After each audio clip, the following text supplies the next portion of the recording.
Hello আমার ভালোবাসার বন্ধুরা, কেমন আছো সবাই? আশা করি সকলেই ভালো আছো। আমি তোমাদের প্রিয় চুমকি আপু আবারও চলে আসলাম নতুন একটি গল্প নিয়ে। গল্পটি শেষ পর্যন্ত শুনলে তোমাদের দাঁড়িয়ে যাবে। আমি আরমান, 18 বছর বয়স। ঢাকার গুলশানে পিঙ্ক সিটি নামক আবাসিক এলাকায় থাকি।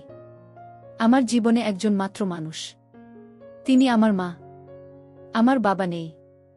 আমি যখন 5 বছর তখন বাবা মারা গেছে। আমার কথা ভেবে মা কখনো বিয়ে করেনি। যাই হোক, আমার মার পরিচয় দিই। 37 বয়সী আমার মা একজন স্কুল শিক্ষিকা। তাও যেমন তেমন নয়, বাংলাদেশের 1 নম্বর English medium school and college স্কলাস্টিকার শিক্ষিকা আমার মা। আমার মা প্রচণ্ড স্মার্ট একজন নারী। সব কাজে সে পারদর্শী। আমিও ওই কলেজেই পড়ি। মা একই সাথে বাসার এবং কলেজের সকল দায়িত্ব সামলাচ্ছে সফলতার সাথে। পৃথিবীতে আমার কাছে আমার মার চেয়ে সুগঠিত সৌন্দর্যময় নারী আর একটাও নেই। আমি কখনো মাকে বাজে নজরে দেখিনি, কিন্তু মার যতটাই প্রকাশক সৌন্দর্য তাতেই বলছি মার চেয়ে বেশি মার কেউ পাবে না। এই বছরেও মার কাছে সব মিলিয়ে 36টি প্রপোজাল এসেছে বিয়ের। কিন্তু মা সবাইকে একই কথা বলে, আমার ভালোবাসা আমাদের মা ছেলের বাইরে কেউ ভাগ পাবে না। আমি মার ভালোবাসায় পাগল। আমরা কেউ কাউকে ছাড়া বাঁচতেই পারি না। এমন কোনো বিষয় নেই যা আমি মাকে বলি না। আমি ছোট থেকেই খুব শার্প। ক্লাস 2তে ভর্তি হবার পর আমরা মা ছেলে কর্তৃপক্ষ ছাড়া কেউ জানে না। কখনো আমরাও এমন আচরণ করি না যে কেউ বুঝবে। এটা মা আর আমি প্ল্যান করে করেছি। আমাদের খুব মজা লাগে। মাকে এখনও দেখতে 25-26 বছর বয়সী মনে হয়। মা সব সময় 3 পিচ পরে, তবে তা হাতা কাটা বা ফুল হাতা এক এক সময় এক এক রকম হয়, তবে খুব টাইট নয়। এতেই মাকে দেখে যে কোনো পুরুষ পাগল হতে বাধ্য। মা প্রতিদিন আমাকে নিজেই গাড়িতে করে কলেজে নিয়ে যায়। আমাদের একটা হোয়াইট স্কোডা আছে। মা নিজেই ড্রাইভ করে। মা বাসায় কাজ করার সময় ওড়না কোমরে বেঁধে কাজ করে। আমাদের ঘটনার শুরু হয় ছিমছাম ভাবে এবং পুরো প্রাকৃতিক উপায়ে ও অ্যাক্সিডেন্টালি। একদিন আমি একটা পড়া বুঝার জন্য মার রুমে ঢুকলাম। রুমে ঢুকেই আমি ও মা সামনাসামনি ও দুজনেই হয়ে গেলাম। কারণ মা মাত্র গোসল করে বের হয়েছে এবং শুধু টাওয়াল পরা ছিল মা। আমি কয়েক সেকেন্ড কোনো কথাই বলতে পারিনি। চোখ মার উপর থেকে সরছে না। কিন্তু লজ্জা পেয়ে মার চিৎকারে আমিও একটা চিৎকার দিয়ে বেরিয়ে আসি সরি বলতে বলতে। এসে বাহিরের দরজার পাশে দাঁড়িয়ে বলি, সরি মা, আমি পড়া বুঝতে এসেছিলাম, পরে বুঝে নিব। এই বলে আমি আমার রুমে গিয়ে খাটে বসতেই মার দেখা এই পলকে সৌন্দর্য চোখ থেকে সরাতে পারছি না। হঠাৎ বুকটা ধরফর করছে। চোখ পড়ল প্যান্টের দিকে। আমি ভয় পেয়ে গেলাম। দেখি প্যান্ট ফুলে ঢোল হয়ে আছে। আমার মন ভাঙচুর হয়ে যাচ্ছে মাকে এমন রূপে দেখে। কখন যে ঘুমিয়ে গেলাম বলতেই পারি না। ঘুম ভাঙতে দেখি তখন সন্ধে হয়ে গেছে। উঠে ফ্রেশ হয়ে বের হলাম রুম থেকে। সামনে মা পড়ে গেল। ড্রয়িং রুমে বসে টিভি দেখছে আর সালাদ কাটছে। আমায় দেখে হাতে ইশারায় পাশে বসতে বলল। আমি বসলাম।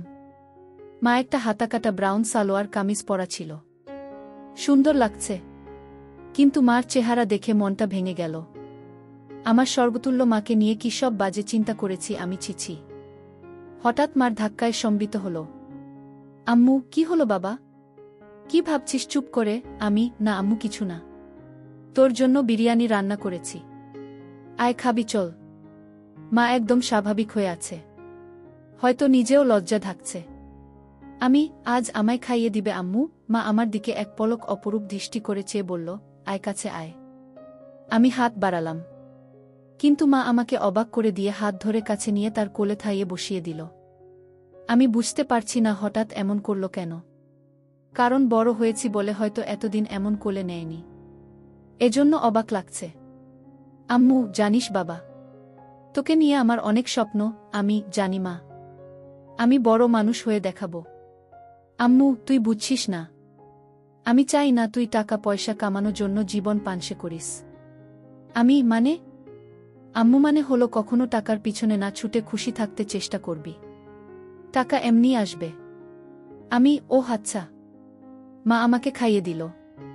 এমন মাসুম মার প্রতি রাতে কি নাকি ভেবেছি আমি, ছি। ভেবেই খারাপ লাগছে। আমরা যে যার রুমে গেলাম ঘুমাতে। সারারাত নিজেকে দুষেছি আমি। দুদিন মন খারাপ ছিল। এর মাঝে একদিন কলেজে যাওয়ার সময় মা বলল, কোনো কারণে কি মন খারাপ তোর? আমি, না মা। মা আর কিছু বলল না। পরদিন আমার ক্লাস ছিল না। মা গেল। হঠাৎ ফোন করল মা। আম্মু, গোসল করে তাড়াহুড়ায় আমার কাপড় মেলতে ভুলে গেছি। একটু নেড়ে দে প্লিজ। আমি, আচ্ছা মা। আমি মার রুমে গেলাম। গিয়ে বালতি নিয়ে ছাদে যাই। নাড়তে গিয়ে প্রথমে ছিল কামিজ, তারপর সালোয়ার। এরপরে বাকিগুলোও দেখি। দেখে আমার বুক ধরফর করতে লাগে। দেখলেই বোঝা যাচ্ছে এটা নামিদামি ব্র্যান্ডের। হাতে তুলতে হাত কাঁপছিল। আর কি সুন্দর ঘ্রাণ ওগুলো থেকে, কি বলবো। আমি হতবিহ্বল হয়ে গেলাম। কারণ পৃথিবীতে ৭০০ মিলিয়নে একজনের ভাগ্যক্রমে একই সাইজের হয়, আর তা আমার মার ভেবেই মাথা নষ্ট হয়ে গেল। পাগল হয়ে যাব মনে হয়, এমন দশা। আমি কোনোমতে ওগুলো একটা সাইডে নেড়ে দিলাম যেন বাহিরে কার চোখে না পড়ে। দৌড়ে রুমে এসে পড়ি। ইচ্ছা করছিল একটাবার হাত দিয়ে শান্তি করি, কিন্তু এর ভয়াবহতা বিশাল বলে নিজেকে সামাল দিই। এরপর ইন্টারনেটে দেখতে লাগলাম এসব চিন্তা নিয়ে। দেখি অসাধারণ বিষয়। স্বামী মারা গেলে ছেলেই মায়ের দায়িত্ব নিবে এবং সব খেয়াল রাখবে, তা শারীরিক মানসিক সব হতে পারে, এটা বেদে লেখা। নারী অন্য কোনো দেহের সাথে জড়াতে না চাইলে বাসনা পূরণ করা সন্তানের দায়িত্ব। আমি কি করব বুঝতে পারছি না। এসব ভাবতে ভাবতে ঘুমিয়ে গেলাম। উঠলাম মার ডাকে। দেখি মা সামনে দাঁড়ানো। বসল বিছানায় ও আমার মাথায় হাত বুলিয়ে বলল, ঘুম হলো সোনা? আয় খাবি আয়। আমি উঠে গেলাম ডাইনিং রুমে। মা চা বিস্কিট এনে বলল, চল ছাদে বসি। আমরা ছাদে বসলাম। গিয়েই মা কাপড় দেখে বলল, আমি আজ ভুলেই গেছিলাম। এই রে, আমার ওই কাপড়গুলো কোথায়? আজ কি ধুইনি নাকি? আমি, না মা, ওই পিছনে আছে। এমনভাবে বলল যেন ছেলের সামনে এগুলো কোনো বিষয় না। মা সব কাপড় তুলে হাতে নিল। আম্মু, গরমের ছুটিতে দিয়ে দিল। বলো কোথায় যাবে ঘুরতে? আমি, আমরা তো বাসায় সময় কাটাই না। চলো এই ছুটি বাসায় নিজেদের সময় দিই। মা অপলক তাকিয়ে আছে আমার দিকে। আমি, কি মা? ভুল বলেছি। মা আমার গালে হাত বুলিয়ে বলল, কোনো ভুল বলিসনি সোনা। তুই অনেক বড় হয়ে গেছিস বাবা। Love you baby. বলেই মা আমায় জড়িয়ে ধরল। এটা অবশ্য সব সময় হয়, কিন্তু আজ ভিন্ন একটা ঘ্রাণ আসছে মার গায়ে। এটা মমতা আর কি একটা ভিন্নতা বুঝলাম না। তো পরদিন আমি টিভি দেখছি আর মা ঝাড়ু দিচ্ছে। আমি দেখলাম মা আজ ওড়না পরেইনি, আর ঝাড়ু দেওয়ার সময় সব ঝলক দিচ্ছে। আমি জানি না কেন চেয়ে চেয়ে মাকে দেখছিলাম। হঠাৎ একবার আমিও মার দিকে তাকালাম, মাও তাকালে, চোখাচোখি হল। আমি খুব ভয় ও লজ্জা পেয়ে গেলাম। মা না জানি কি ভাবছে। আমি আর তাকালামই না। ভয়ে ভয়ে আছি, কি যেন বলবে আমাকে। এমন সময় কাজ শেষ করে এসে মা পাশে সোফায় বসল, আমার গা ঘেঁষে আমার কাঁধে হাত রেখে। আমি ভয়ে কাঁপছিলাম। মা বলল, আরে কি দেখছো এসব? চলো রেসলিং দেখি। তুমি দেখো না? আমি অবাক হলাম। আমি রেসলিং দেখে না। আমি মাথা নেড়ে না বললাম। মা বলল, বিয়ে ম্যান, এ যুগে রেসলিং দেখো না তা হয়? দাও রিমোট দাও। মা রিমোট নিয়ে চ্যানেল পাল্টে রেসলিংয়ে দিল। আন্ডারটেকার আর ট্রিপলিচের খেলা চলছিল। মা এত মজা করে দেখছিল যে আমিও কেমন ঘুলে মিলে গেলাম। হঠাৎ করে আমায় বলল, তোমার কাকে পছন্দ? আমি তো দেখি না। কিন্তু আন্ডারটেকার। আম্মু, এই তো আমার ছেলে। সে খুব জোস। আমি তো হয়ে গেলাম। মার প্রতি একটা কৌতূহল হল। মাঝে এনবি ও মার্গারেটের লাইভ হবে এটা বিজ্ঞাপন দিল। আমি মনে করেছি হয়তো মেয়েদের খেলা দেখবে না আমি সামনে থাকায়, কারণ মেয়ে খেলে ছোট কাপড় পরে। কিন্তু মা আমায় অবাক করে দিয়ে আরও গা ঘেঁষে বসে বলল, এবার মজা হবে। বলেই জুস আর পপকর্ন নিয়ে এলো। আমি উঠে যাচ্ছি লজ্জায়। মা আমায় থামিয়ে বলল, আরে বস, মজা হবে এদের খেলায়। আমি মার্গারেট আর তুই এনিবি, ঠিক আছে? আমি, আচ্ছা। খেলা শুরু হলো। দুজন ছোট ছোট সেট পরে এসেছে। মা বেশ মজা করে দেখছে। আমি শুধু মাকে দেখে অবাক হচ্ছি। মাঝে এর দিলে মা তখন আমার দিকে ফিরে আচমকা বলল, তুমি আমাকে বন্ধু মনে করো? আমি হঠাৎ একথা শুনে অবাকই হলাম। আম্মু, অবাক হবার কিছু হয়নি। উত্তর দাও সোনা।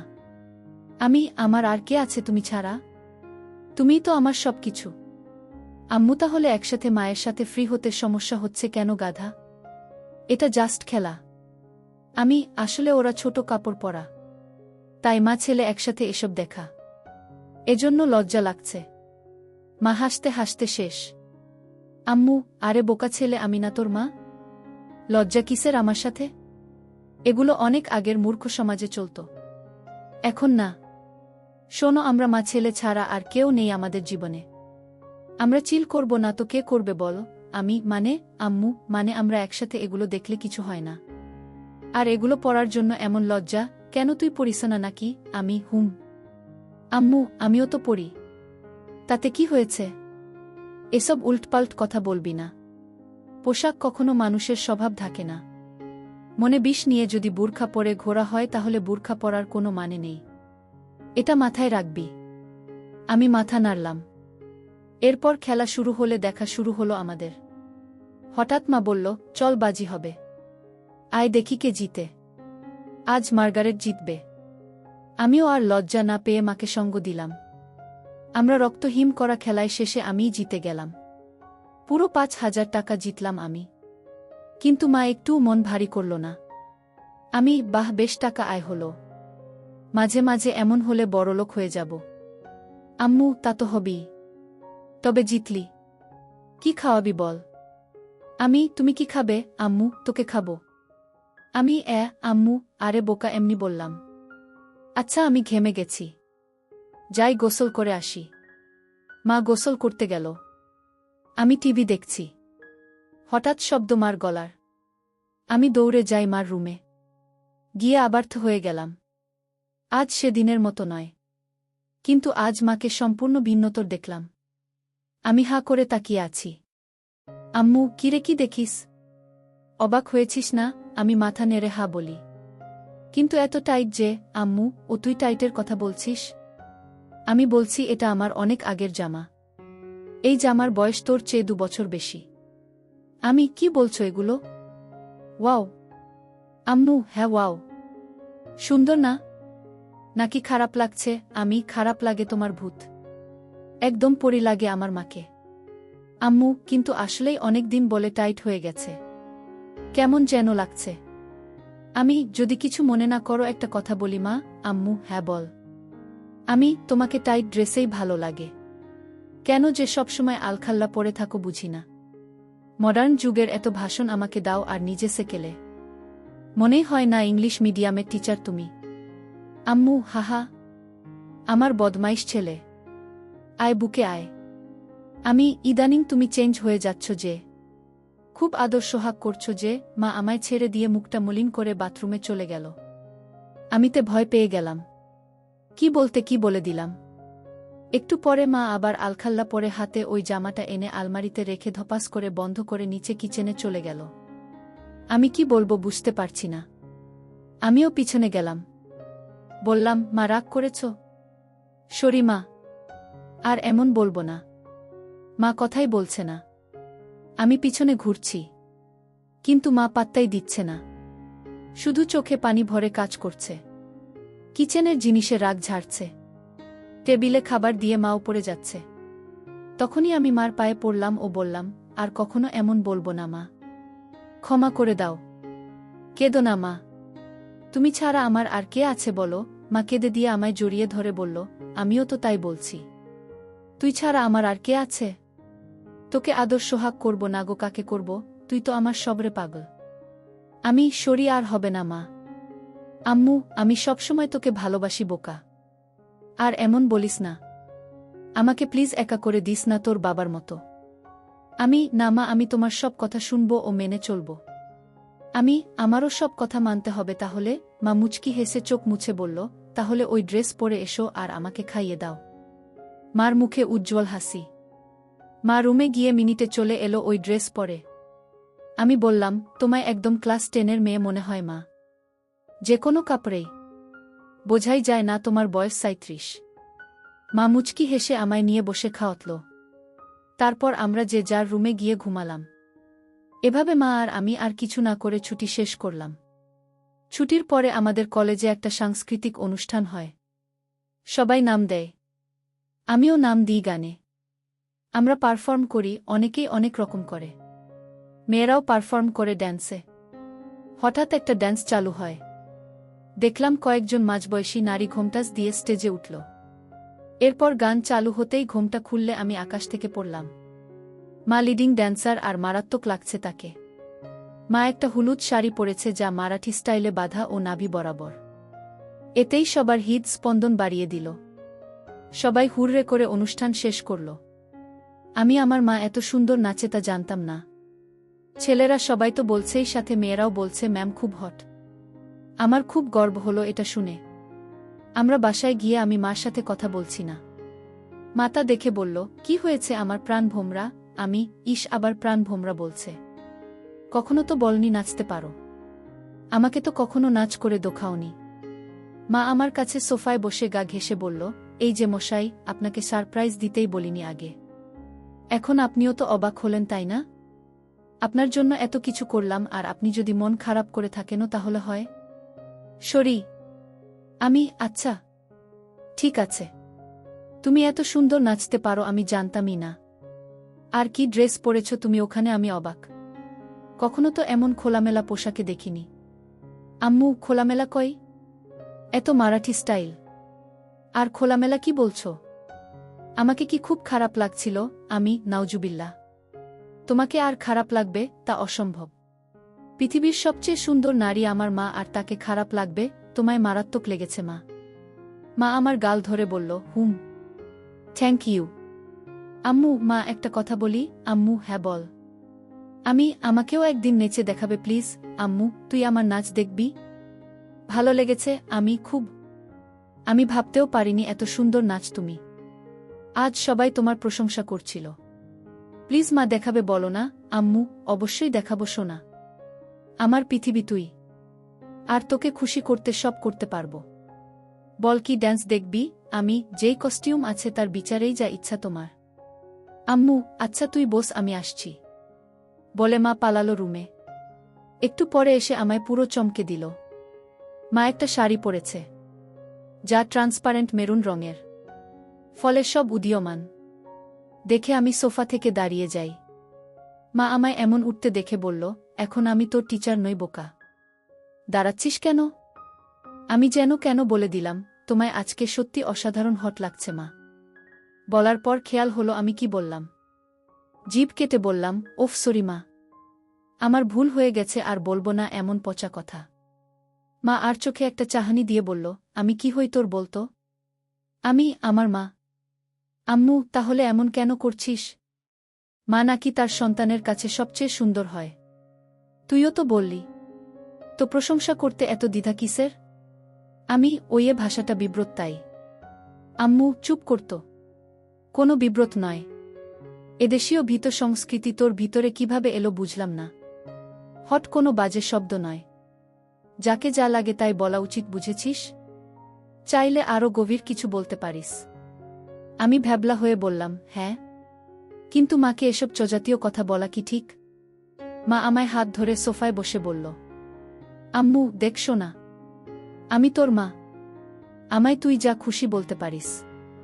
ভালো লাগলেও বলবি, খারাপ লাগলেও বলবি, তাতে কোনো সমস্যা নেই। এখন তুই যদি আসলে আমায় মা বলে আপন নাই বা ভাবিস, তাহলে আর আমার কি করার? স্বামীকে হারিয়ে একমাত্র সন্তানের সঙ্গ কপালে না জুটলে তো আর কিছু করার নেই। আমি বুঝলাম মা মনে মনে কষ্ট পাচ্ছে, আর প্রশংসা করায় মা আমায় বাধা দেয়নি। পশ্চিমা দেশের মতো মা আমায় স্বাধীনতা দিচ্ছে, ভালো তো এমনিতেই বাসে মা। তাই মার মন ভালো করতে বললাম, okay my dear loving mother, let's show me your best move. মা হেসে দিয়ে আমায় ধন্যবাদান্তে কপালে হামি দিয়ে বলল, লাভ ইউ মাই ডিয়ার। তোর জন্যই বেঁচে আছি আমি। আমায় তুই বুঝিস বলেই আমি পরিণত মা। বল, কোনো গানে নাচব? আমি, কাটা লাগা সং। মা চোখ বড় করে বলল, নুটি বয়। আমি হেরে যাওয়ার মতো মাথা নিচু করলাম। মা আমার থুতনি ধরে তুলে চোখে লাস্যময়ী হাসি এনে বলল, আমার ছেলে বলবে আর আমি মা হয়ে তা করব না, এটা হতে পারে? বলেই মা কাটা লাগা সং বাজিয়ে পৃথিবীর সকল সৌন্দর্য নিজের উপর এনে নাচতে লাগল। সে কি মুভ ও স্টাইলে নাচল, কি বলবো। মনে হচ্ছিল যেন আমার গার্লফ্রেন্ড হলেও এমন ভঙ্গিতে নাচত না। পুরোপুরি বোল্ড লাগছে মাকে। আমি দাঁড়িয়ে হাততালি দিলাম ও মাকে গিয়ে সালাম করলাম। মা অবাক হয়ে গিয়ে বলল, কি ব্যাপার? সালাম কেন? কারণ তুমি আমায় এত ভালোবাস, আমায় এত বিশ্বাস করো তাই। এমন সাজে আমি কখনো ভাবিনি তোমায় দেখব। তাও আবার আমার অন্যায় আবদার রেখে এই বোল্ড সং ড্যান্স করলে। তোমার কি খারাপ লেগেছে মা? মা বলল, এজন্যই তোকে এত বেশি ভালোবাসি রে পাগল। তুই খুব মাসুম আর হনেস্ট আর খুবই কিউট। শোন তাহলে, তুই আমার একমাত্র সন্তান আর একমাত্র সঙ্গী, যাকে নিয়েই আমার জীবন মরণ সব। তোর কাছে খারাপ লাগার কিছু নেই। আমি তোকে ভালোবাসি রে পাগল। আর এমন কেমন বলিস? এটা একদম স্বাভাবিক। আমি চুপ করে রইলাম। মা কয়েক সেকেন্ড আমার দিক তাকিয়ে থেকে বলল, আচ্ছা এখন গোসল করে আসি। মা চলে গেল। আমি আর পিছন দেখার কেমন মনোবল পাচ্ছি না। তবে 10 মিনিট পর হঠাৎ মার ডাক এলো। আমি মার রুমে যেতেই আবারও সেই মুহূর্ত সামনা করলাম। মাকে এরূপে দেখে বুক ধকধক করছে। আমি কিছু বলতে পারছি না। কিন্তু মা আমায় দেখে মোটেও বিচলিত নয়। একটু কড়া কণ্ঠে বলল, বস বিছানায়। আমি কি করব বুঝতে পারছি না। মা এবার আরও একটু কড়া হয়ে বলল, বসতে বললাম না। আমি চট করে বসলাম। মা আরেকটা তোয়ালে দিয়ে চুল মুছে তাতে বেঁধে এসে আমার পাশে বসল। আমি নিচের দিকে মুখ করে আছি। আম্মু, আমার দিক তাকা। আমি তাকালে মা বলল, আমি তোর কি? মা।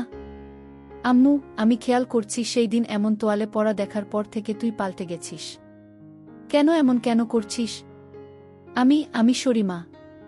আমি আসলে সেদিন একটা পড়া বুঝতে এসেছিলাম। জানতাম না তুমি গোসল করে তোয়ালে পরে বের হয়েছিলে। তাই ঢুকে পড়ি। আর হবে না মা। ভুল হয়ে গেছে। আম্মু, আর একটা কথা বললে একটা চড় মারব। তোকে সারা জীবন এই শিক্ষা দিয়েছি আমি না তোর মা? তুই ছোট থেকে আমায় এমন দেখেছিস, এখন একটু বড় হয়েছিস বলে আর দেখিসনি। তাতে এমন করার কি হলো? কিন্তু এখন তো আমি বড় হয়ে গেছি মা। আম্মু আবার কথা বলে, সন্তান আজীবন মার কাছে ছোটই থাকে। আর তোয়ালে পরে দেখায় কি দুনিয়া উল্টে গেছে? আমায় কি তোয়ালেতে দেখতে এতটাই বিশ্রী?